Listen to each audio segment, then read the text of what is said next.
Hey guys, so how you doing? This is Zed from Zed Outdoors. I hope you're having an awesome day. So, the time has finally come for Zed Outdoors solo camp out, man. So, I'm in Kent, which is in the southeast part of the UK.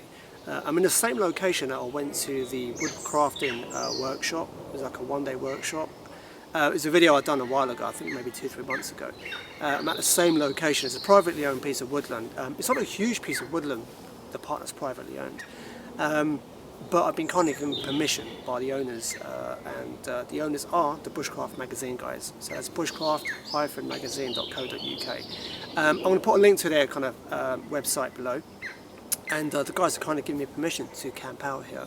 So what it is, they've got a few locations here, like little small locations. So this is a small piece of woodland. There's like a stream just over there, which I'll show you a bit later on. So I've had a bit of a recce around. Now it's quite early Friday morning here, so I've come. I've just bought my gear, and what I've done is just dumped my gear just in one spot, just a few yards away. And what I've done is just a quick recce around, just to see a perfect location. Now the stream's okay, it's actually a beautiful location, but my only concern is the mozzies at night. Then they'll have a field day with me, right? So I've had a walk around this woodland, and I think I found a perfect spot, so I'm going to give it a go. So what's the purpose of this camp out? Well, it's my first solo camp out since my course, well in general, but especially since my course about 3 months ago, my bushcraft course. Now I've been on obviously camp outs, you know, I've done the bushcraft show, done the preppers meetup and so forth, but this is the first time I'm doing a solo one. Now my intention is to do at least one solo per month, you know, at the very least.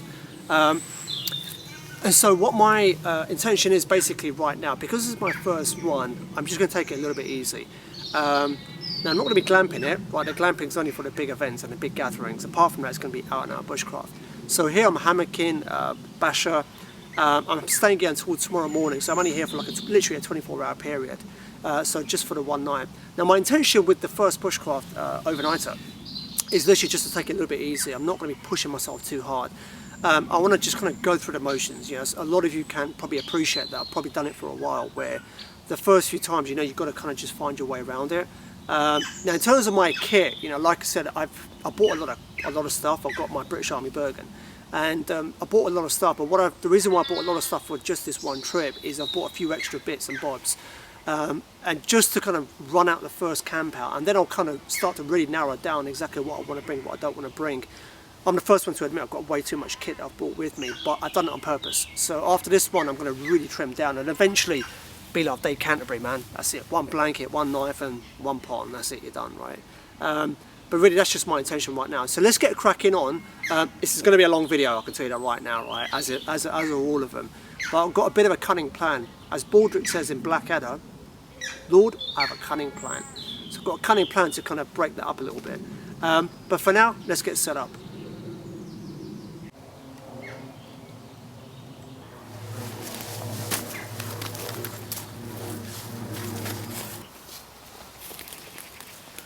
Okay, so obviously the first priority is to get the shelter up.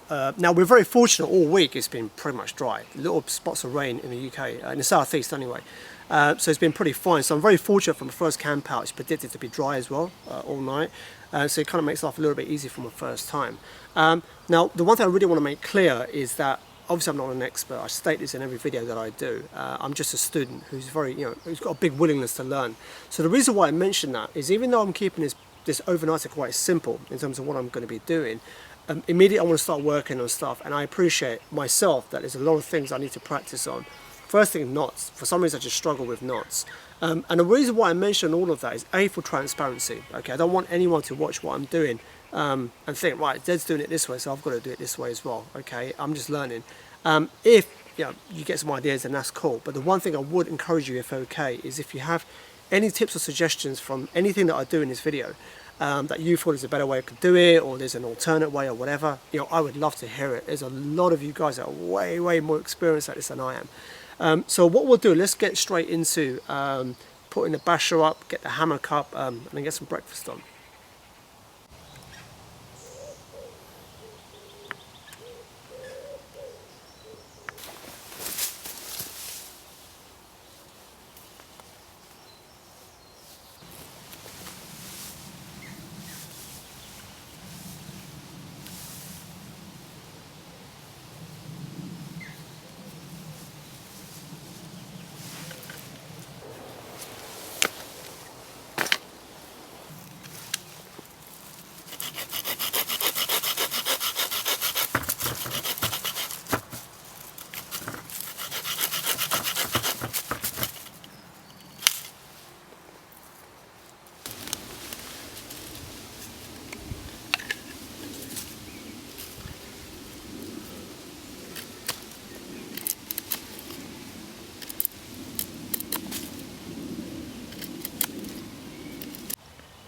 Okay, not a work of art, however, it will do the job.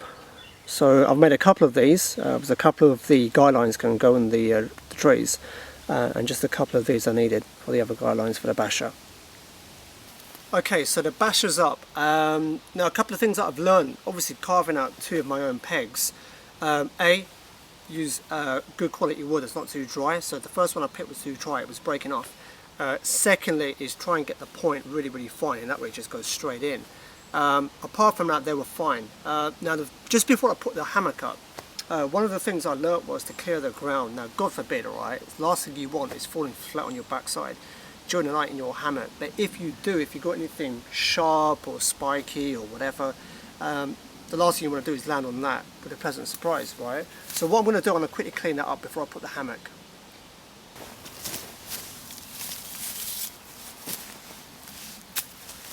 So the advantage with this wood as well is very dry, it's all dead wood.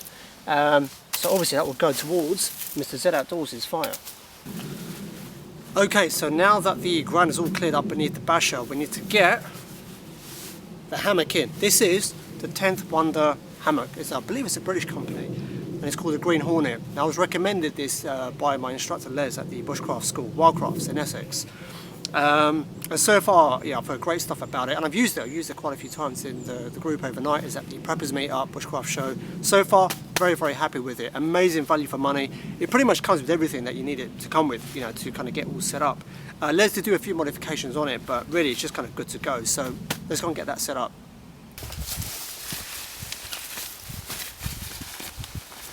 Now the one thing I do want to get for this is the, I believe they call it the bishop's bag, so it kind of stays in the bag when you put it out. You know, so at the moment it's dry, so it's fine. But you can imagine if it was raining, you know, the ground would be wet, etc. So that's one of the things I need to get sorted out.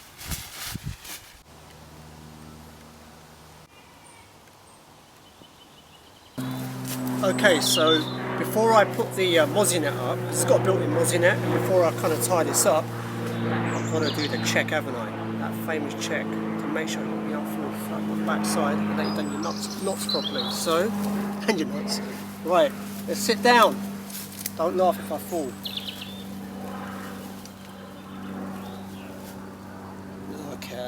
Look at that, man. I can open up my own bushcraft school at this rate. Okay, so another thing that I learned is, this is obviously a green tree, so it's a living tree. Now what it was, you can't see it here, but his branch was basically poking out all the way here, just clipping my hammock. And one of the things I learned was, typically, I mean back in the day I would have just broken it off, but obviously you've got to have that respect for nature. So one of the things I learned was to simply just bend it in. So you can see here now, just wedged inside there. So now you can't see that properly, but it's just wedged inside there, so I'm not having to break it off. And in that way you kind of just keep it as it is. So where possible, you know, you want to kind of try and use dry wood, and obviously try and leave green standing as much as possible.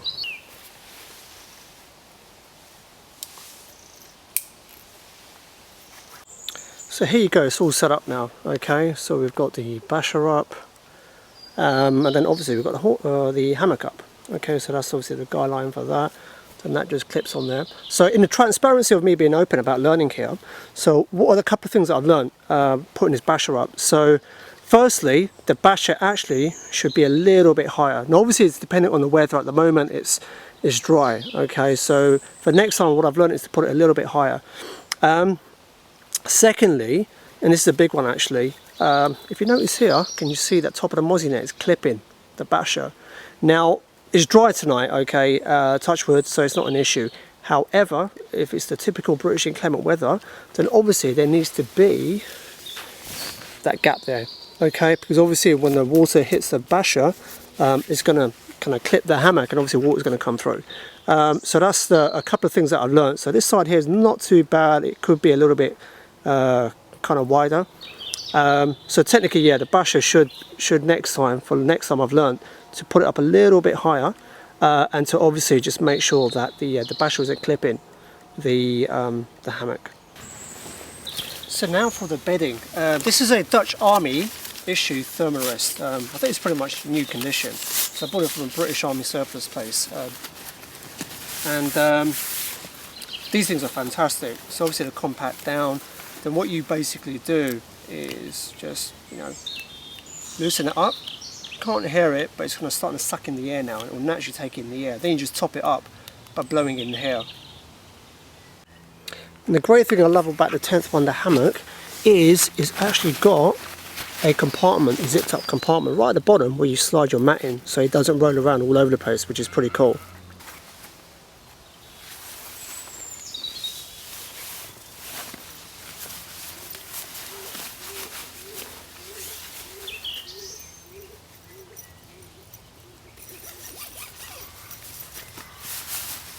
So the one thing I find that makes a huge difference are these foil mats. I mean, they weigh practically nothing, they're so cheap. But putting this out, obviously with the foil side up, just underneath your sleeping bag, honestly I find it makes a huge difference. So even with the thermarest it's fine, and obviously in this climate we've got at the moment it's okay. But it just weighs nothing, so I still put it down anyway. I've tried it with just a thermarest and it's been okay, but then the second night I put this on, it made a huge difference. So these so far have been absolutely fantastic. Another tip that I learnt was, you obviously have, bits and bobs kind of flying around. So this was from the floor mat. It's not a pair of suspenders, I can assure you. Not to cross-dress in, not yet. But what you find, if you kind of leave the stuff littering around, it just kind of goes all over the place. So just pick one of your bags or whatever and just use one compartment to keep everything in. And then close it up, and in that way, when it comes time to packing up, it's all in one place.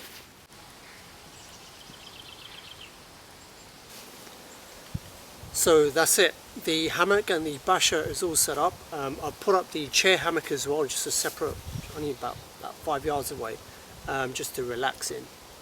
And so the first thing I'm going to do is I want to obviously just grab a bite to eat now. So I bought some stuff.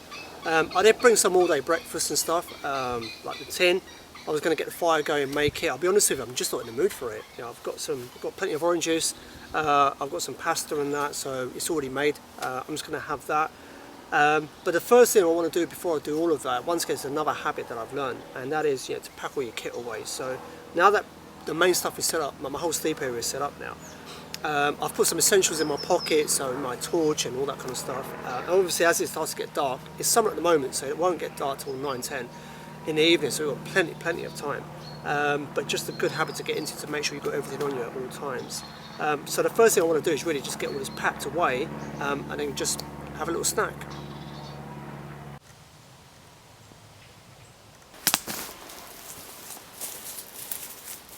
So another thing that I learned over the years, and this I actually learned from camping trips, like normal camping, and I learned this lesson, man, I learned this a hard way about 3-4 years ago. So I was camping in Cornwall, and cut long story short, there's quite a few of us, and tents and all that stuff. So went home, next minute I heard my mum screaming. I thought, what's that? She goes, mice. I went, what?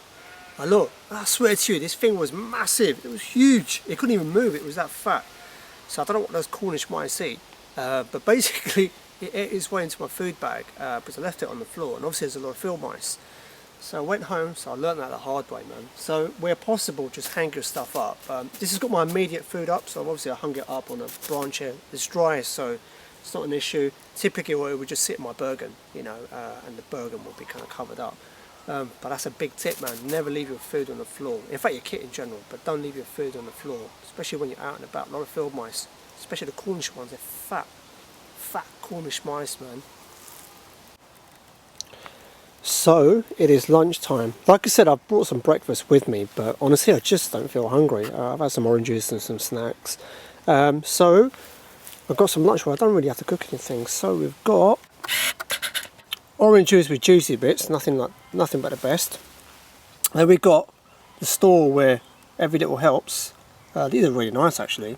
These are feta with pasta. And this was on sale actually, the sticky date loaf. I've never had these ones. They're not too bad actually, the Tesco's own brand bread loaves. They're not too bad at all. There's actually a place, an independent one that I go to, which is about a mile or so away from me. But I just didn't have time yesterday to go down there, so I ended up getting it from Tesco's. So what I'm going to do is get tucked in and just chill for a bit, because it's a hard life for us bushcrafters.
So I just went for a walk, had a beautiful nap.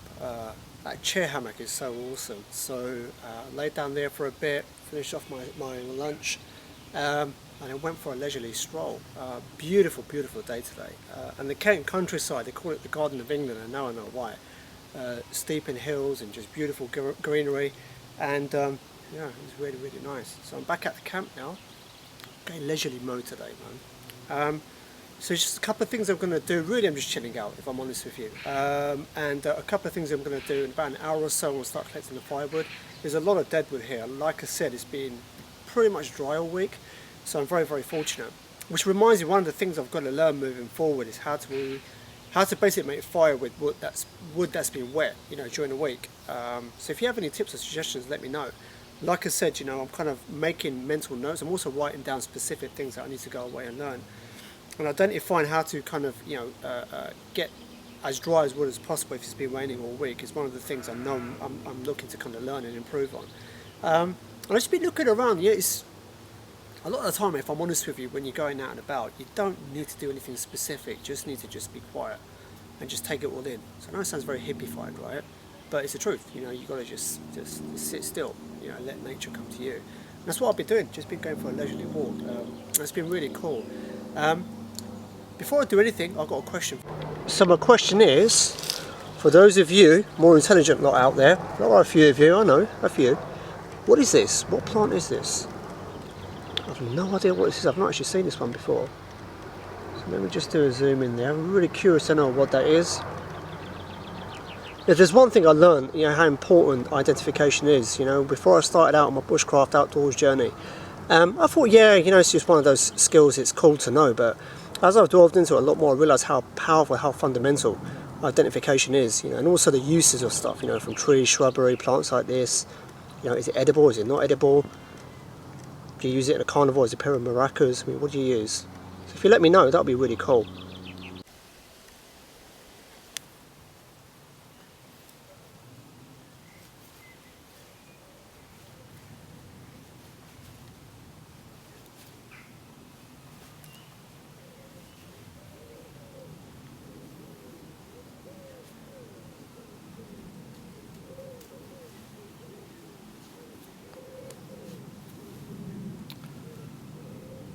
As I was walking around, there was a piece of fallen ash, and so it's quite a spontaneous thing, just cut off a little bit, because I live life on the edge, you see, that's how spontaneous I am, but just cut a little piece off, just a tiny piece. It was a really thin branch, it's only like that much in width, I didn't actually know what I was going to make. I was just going to practice some whittling, just some general carving techniques. On the bushcraft course that went on about 2-3 months ago, we spent half a day just on spoon carving, and also learning some carving techniques. Truth is, I've not had a chance to practice since then. So I thought I'd just take a piece off, and I was just going to practice some little grooves and stuff like that. And I don't know, whittling's one of those things, once you get into it, you just get into it. And I just ended up, attempting to carve a spoon. So far, it's gone kind of lopsided that way. But you forget how therapeutic it is. So like I said, I don't know where I'm going with it. I'm just kind of having a mess around. I'm actually going on a proper spoon carving course real soon. But yeah, man, just having a little mess around. So it's pretty cool if you think about it. I've got a piece of ash, literally, it's about 40 yards from here, just by yonder. Sharpened up my Mora on my belt. I feel like a true frontier man. Sharpening away in the belt. Trousers dropping down. Sounded wrong that. And that's really it, man. So.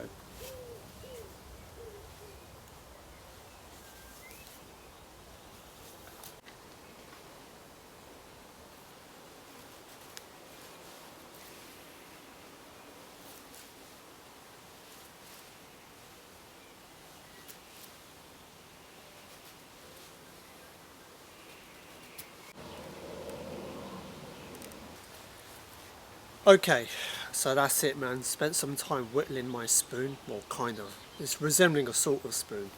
I think that's what they call it now. It's a technical term for it, sort of spoon. I'll show you that in a few minutes. So the thing is now, it's now starting to approach the evening. I think it's about 6:30, 7 o'clock now. Sponsored by Casio Solar. And what I'm going to do now is just collect my firewood. So get the fire ready, and we're going to cook some nice salmon and potatoes. Potatoes, man. Nice and pucker. So yeah, let's get the firewood together now and get that all ready.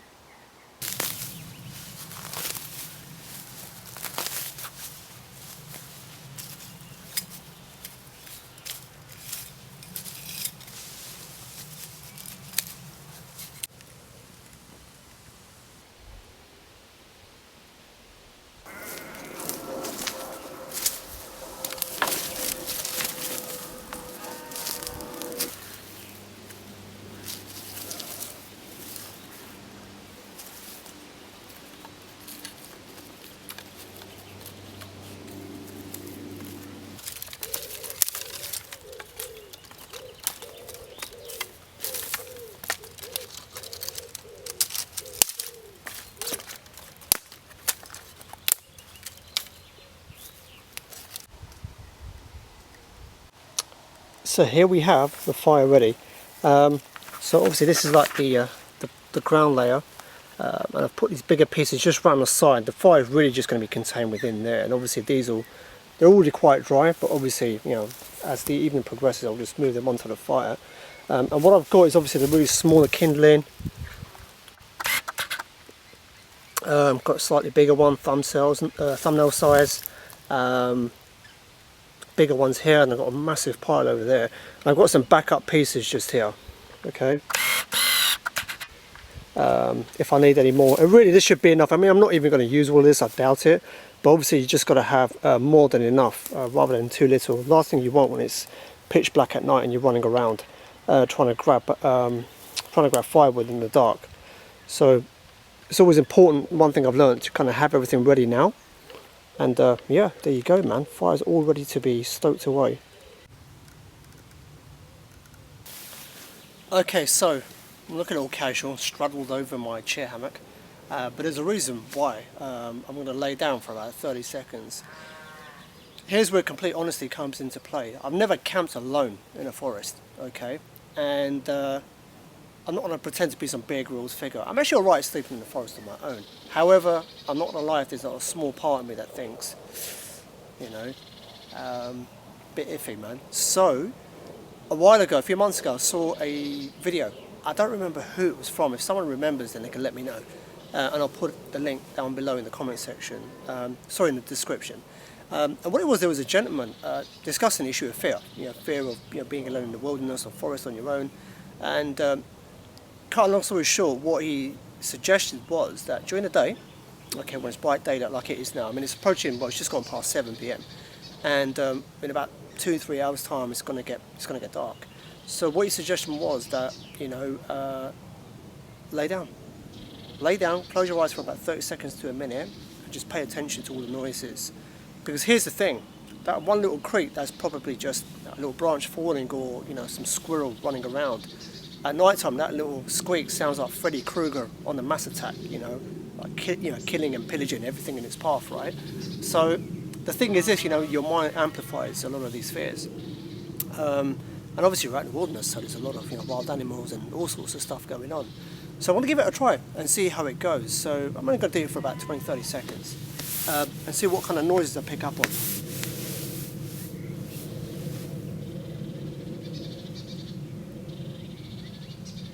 So obviously I hear a lot of birds singing. Obviously that will probably quieten down in the pitch dark. I can hear the stream running from that direction.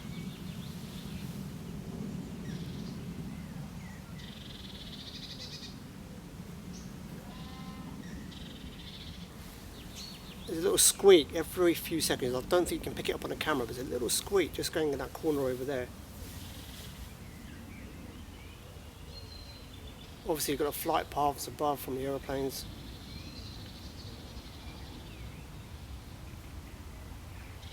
There's a little croaking just from over there, so I'm not sure what that is. There's plenty of sheep, that's for sure.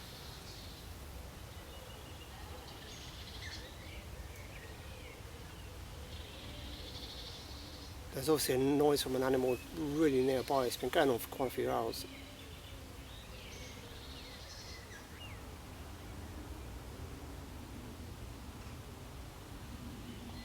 Faint distance you can hear a car. The car's going, but that's in a real faint distance.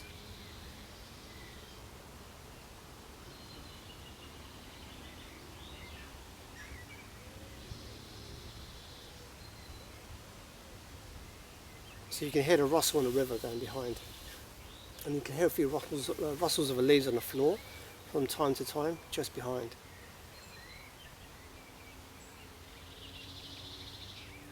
So there you go. So that was more about getting used to the noises that are around you. Like I said, you know, you can imagine me laying in my hammock at night, and then one squeak, and I swear that mortal knife will be out so fast, you know, before you can blink. I'm sleeping like that with knives. But no, in all seriousness, is you know, I'll be completely honest with you. So it's not a fear. A fear is a bit extreme, but it's just that, you know, little kind of, you know, that little niggling thing in the back of your mind. But I'll be okay. If you hear me doing a Blair Witch Project special on this camera, then you'll know that I didn't come out alive. So anyway, there you go. A little exercise.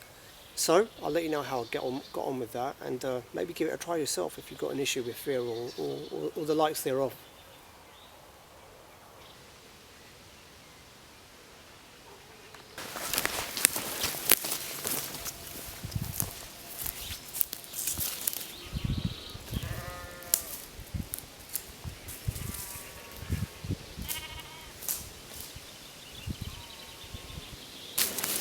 So I've been walking around trying to find some tinder and kindling. The kindling's proven to be a little bit difficult, with my knowledge anyway. But kindling, I've hit jackpot.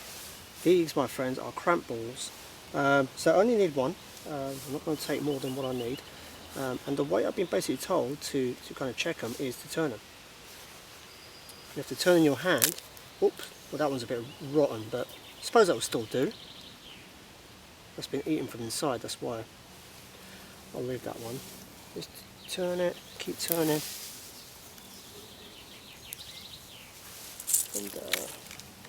this one here. Just keep turning these. Just move this out of the way.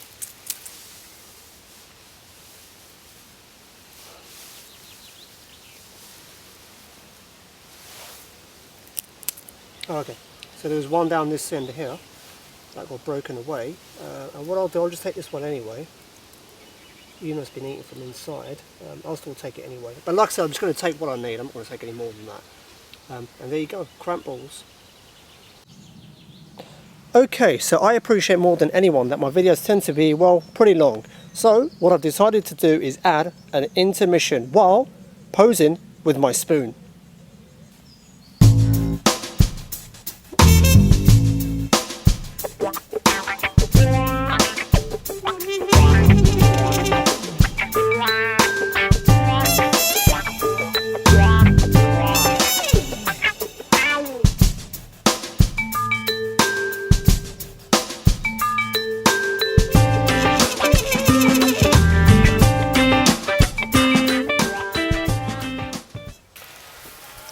Okay, so we've got everything ready. We've got obviously the main pit ready, the base. I've got all the kindling in different sizes ready just on the side here. It's very difficult for me to find kind of like proper, like tinder. So I've got some of these dry leaves and a bit of bark and stuff. So let's give that a try. As a backup, I've got a bit of fat wood that Strat 206 kindly gave, and some cotton balls of Vaseline. I've got all of that, but I really want to give it a try with this first. And see if that works. So I've got my fire still. So what I might think might be easier is if we just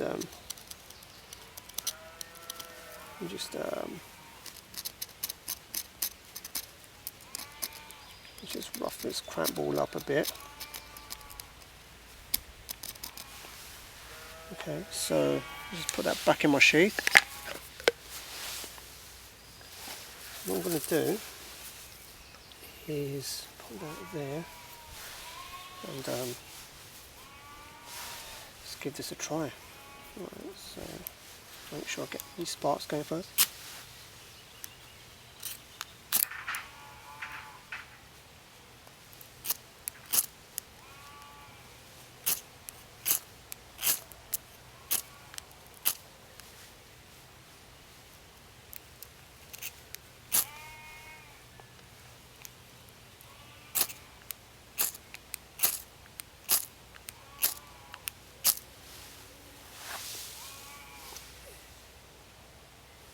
Okay, it hasn't gone, so what I'm going to do, I'm going to break it in half. Now I'm going to show my trial and error with this, by the way. I'm not going to pretend that, yeah, I've got it all in one go, because in reality, that's not how it works out. Okay, so I want to show you in real time,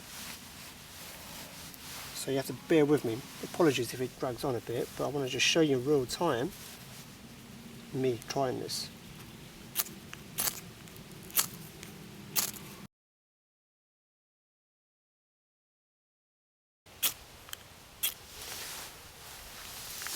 Ooh, got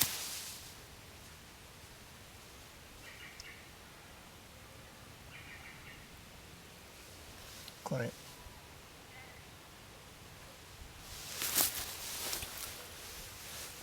So let me very gently. Oops. So let's put this in the tinder bundle here. Let's, so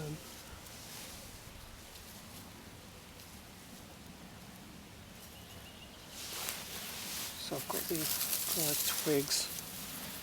Put that back here. So apologies for this video dragging on a bit, but I'm going to show you real time.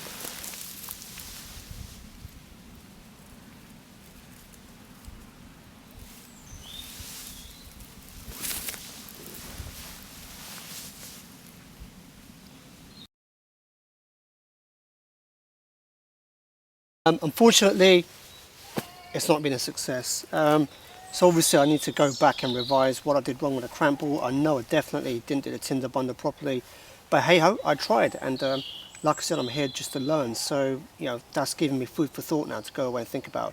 So however unsexy it may seem, I'm now just going to go ahead and light the fire with the cotton balls of Vaseline, and hopefully use the fire still. So there you go, first attempt. Let's just quickly get the use the kindling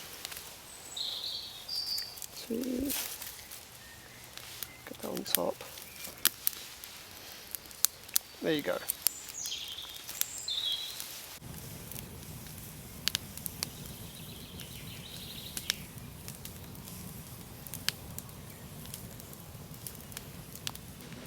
Okay, so now it's approaching the evening, the fire's lit. So unfortunately no success with the cramp balls, but it's all part of the learning curve. So obviously going to go away, research that out, etc. And so the fire's stoking now, obviously going to wait till that kind of, you know, goes down to some embers. And then we are having some Scottish salmon, smoked salmon, nothing but the best. I would try and do my really bad Scottish accent, but I'm probably going to offend half my Scottish subscribers, if not all of them. So here you go. We're going to just put in some tin foil, and we're going to have some potatoes. Now, I purposely got the ones that are in water, so obviously they're soaked, so they don't take that long to cook. Yeah, having gone out with a group, James Hunter in 1986 is the potato man, and they take absolutely ages to cook. However, they do come out absolutely fantastic. But obviously I don't want to kind of be waiting around for like 4 or 5 hours. So I've got the ones in, that have been soaked in water, so obviously they shouldn't take too long. So I'm just going to get those ready now in a foil wrap. So here we go. Here we've got the salmon. You can tell I've got OCD, three potatoes each way, right? So I've kind of double, triple layered the foil, obviously so it holds. And more importantly, I'm going to add some of this stuff here. Old Bay seasoning. This was kindly given by Robert McKenzie, the Canadian stallion. And I first saw this on Mike's video from Bushcraft Bartons, and also from Dave Canterbury, and they swear by this. And this is obviously not available in the UK, unless you either get it from the States or order online, or sorry, North America. And Robert McKenzie had a spare one, and very, very kindly sent that over. So we're going to give this a try for the first time. There, look at that! I feel like a proper bushcrafter now using this stuff. So let's just give it a shot. I don't want to put too much.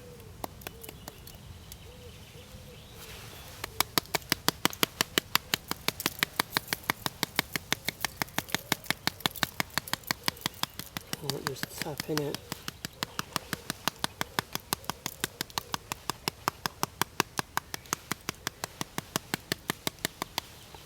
And there you go. So obviously I don't want too much, I don't want to overpower the flavour, and there you go, so that's it. We'll just seal that up.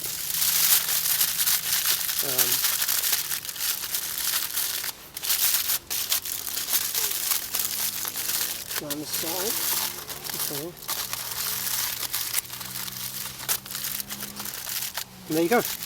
That's all ready. So the fire, within the next, I'll say 20 minutes, 15-20 minutes, it will go down to some ash, and then that's it. We'll place that on top. Probably for about half an hour, 45 minutes, and then that's it. Hopefully it should be done. So there you go. There is my spoon there. Okay, not a work of art. Looks more like a lollipop, doesn't it? Like I said, I wasn't intending to carve a spoon, so end up whittling and whittling that. But ceremoniously, I'm going to add this to the fire. There you go, man. Give it back to Mother Nature.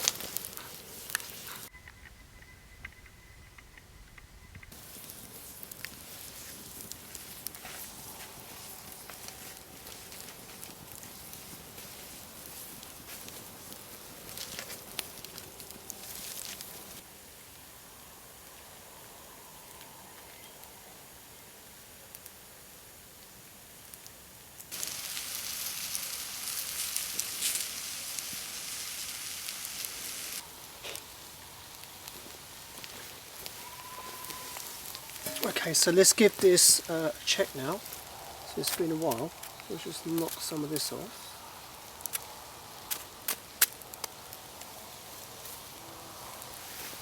Just try and grab this out.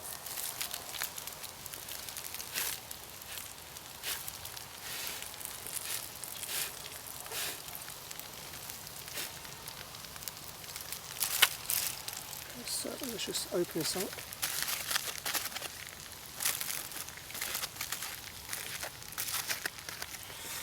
Oh, can't wait. You hear something sizzling. Oh, my friends, I'll give you a zoom up of that. That looks absolutely delicious. And here you go, my friends. Look at that. That is absolutely cooked to perfection. A little bit burnt over here, but apart from that, absolutely, it looks fantastic. So, more importantly, the taste test. So let's just break a little bit off.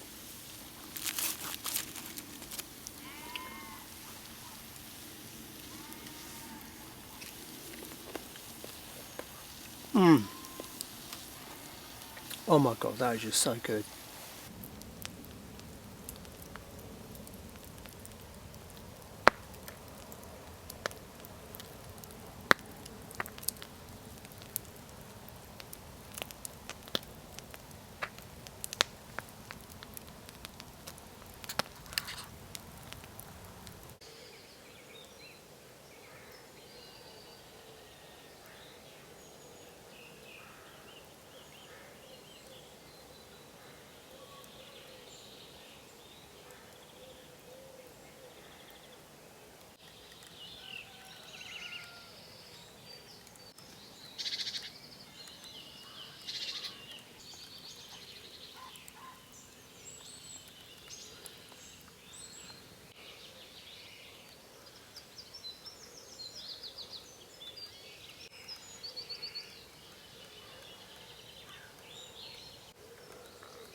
So good morning, my friends. It's 5 a.m.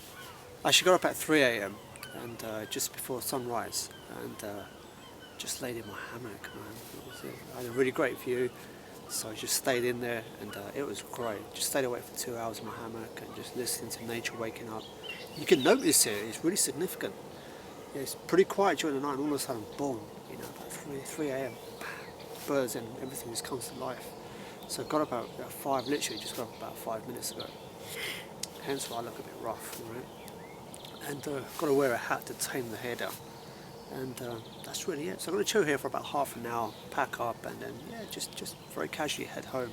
Saturday morning, so hopefully the traffic won't be too bad. And so very quickly, I just want to share my thoughts on my first ever solo overnighter. Obviously, I've done overnighters in a group capacity, but it's my first solo one. So very quickly, just a few recaps. So, like I said, it's my first one, so I didn't push myself. I just took it really easy in my stride, just to kind of go through the motions. My intention is to do a solo overnighter every month now. That's my commitment, and I repeat, a solo overnighter. Now, am I going to do it at this location? I'm not sure. This location was fantastic, really, really cool. I might try and vary it up a bit. In that way, I'm kind of, not getting too comfortable. But I'm just going to have to just wait and see. Either which way, I'm going to end up doing a solo overnighter.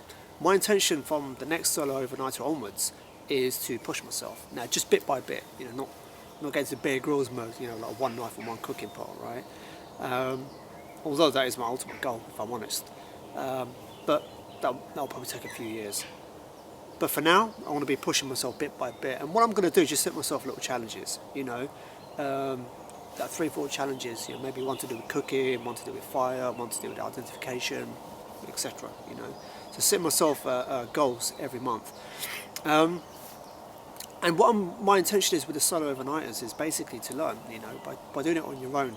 There's only so much you're going to learn by watching YouTube videos, and I'm talking to myself here, and by putting yourself out there into the elements, you're going to learn. For my first 24 hours, I was very, very, very, very, very fortunate. Nature was on my side. Most of the week has been pretty dry in the UK, and being in the UK and dry is just like unheard of. So it's been pretty dry all week. So that's made a difference to the wood being dry still and so forth. And obviously, more importantly, it's been absolutely spotless in the past 24 hours. In fact, it's absolutely stunning. Even now, I'm only wearing a jacket because under the shade it's a little bit cooler. But it's a beautiful day. So I'm very, very fortunate. Now, obviously, moving forward, it is not going to be like this, especially in the UK. But I'm looking forward to that. It's about challenging yourself with the elements and testing your kit out, testing your knowledge out. So there's loads of things that I learned. Obviously, one of the biggest lessons I learned in the past 24 hours is the fire making. I attempted a cramp ball. It wasn't successful, and that's fine. That's just the way it goes. So obviously that's given me food for thought now. I'll go back and check that out. My tinder bundle was absolutely atrocious. The kindling was perfect. I worked really hard on that and just made sure everything from the real kind of thin sticks all the way to like big logs, right, was sorted out. the Tinder bundle was atrocious, even I admit that, you know, so I really need to do some homework on that. I just couldn't see anything. Now obviously there's stuff there, I'm not saying there isn't, but you know, it's my own lack of knowledge, you know, so it's something I need to work on now. So those are the two things I worked on. Now obviously had I not have done it, I wouldn't have known. The problem with a group camp out is because everyone takes on different responsibilities. Like I'm with the Tribal Gathering, which is a group of us, you know, James Hunter, Sparky Steve, Big Dog Bushcraft, Robert McKenzie, and the thing is this, like everyone ends up taking their own kind of responsibilities. So you know, a lot of the time, for example, James Hunter and Rick, Big Dog Bushcraft, they tend to deal with the fire quite a bit. So the thing is this, you know, like I'm kind of left out of that in the sense that I'm obviously dealing with other stuff, so therefore I'm not able to practice. But that's not a bad thing. Obviously, with a group, you know, everyone's doing their own bit. So by doing a solo overnight, you're forced to do everything yourself, which is good, you know. So all in all, I'm really, really glad I did it. I'm really glad I did it. Once again, I was very fortunate with the weather, you know, given permission to use this woodland, and it's been absolutely fantastic. I've learned tons, you know. Go back now, refine things, because really my focus now moving forward is to learn and practice. That's it. You know, coming here, I've had to sit back and think about my channel, about what I'm doing, my journey. Because I don't mean to sound pompous here in the slightest, but you know, my channel has grown quite significantly in recent months. And obviously I'm doing videos, but you know, you've got to just kind of keep grinding yourself a little bit just to work out, well, what's my focus here moving forward. And really I decided my focus is primarily to learn. That's it. Learn what I can and practice immediately. And in that process, share my journey, you know, and hopefully you find it interesting. And I will work on getting my videos really short. The attempt at a fire, I'm not sure if I'm going to leave that in still, so by the time you're watching this you would have seen the editing, so I'm going to go home and decide. If it makes a video like 3 hours or something, I'm going to leave it out. But I will be very clear about the fact that I wasn't successful. But either which way, I'm not going to, I'm rambling on now. The point being is that my first overnight has been fantastic. It has been a success. I've really enjoyed it thoroughly. It's been good to get out. And like I said, moving forward, that's it now, man. Let's see what the future brings. But I'm looking forward to my journey panning out now in the future. My next venture is a spoon carving course, actually in Kent as well. So I'm looking forward to that. And hopefully I'll bring you on the journey with me. So I'm going to just chill here now for about another 5-10 minutes, slowly get packed up, load up my car and then head home. So I'll probably do some fancy editing now, closing off. And I want to thank you for watching the video thus far. Once again, if you haven't fallen into a coma, then hey, that's all good news, man. But I want to thank you sincerely, you know, for watching this video. If you have any comments or questions, please, if you have any feedback, let me know. Yeah, just kind of put a comment down below. I'm here to learn. I'm the first one to turn around and say I'm not an expert, and I've got an openness to learn. There's a lot of you that are very, very, very smart. Not as good looking as me, but you're very smart. Kind of everything. So, hope you enjoyed the video. Leave any comments and feedback. Like and subscribe if you haven't done so already. And I hope whatever you're doing, you have an awesome day, an awesome week, a blessed week ahead. And until next time, my friends, this is Zed from Zed Outdoors. Peace out.